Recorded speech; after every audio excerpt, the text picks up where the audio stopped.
भात आपल्या सगळ्यांचा लाडका आहे, पण जर रोज महिनाभर फक्त भातच खाल्ला तर काय होईल माहितीये? सांगते आणि फॉलो करा आणि व्हिडिओ शेवटपर्यंत बघा. पहिल्या दिवशी फरक जाणवणार नाही. पोट भरेल, एनर्जी येईल, कारण भातात कार्बोहायड्रेट्स भरपूर असतात. पण प्रोटीन्स शून्य, फॅट्स नाही, विटॅमिन्स तर विसरा.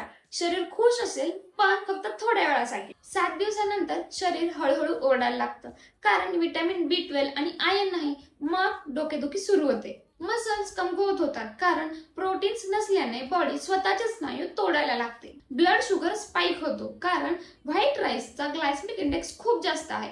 एका आठवड्यात माणूस बाहेरून नीट दिसतो, पण आतून जित सुरू झालेली असते. महिन्याभरानंतर हे सिरियस होतं. विटॅमिन सी नसल्याने हिड्यांमधून रक्त येतं. बेरी विटॅमिन B1 च्या कमतरतेमुळे हृदय आणि नर्वस सिस्टीमवर परिणाम होतो. मसल मास 20 ते 30% पर्यंत कमी होतो.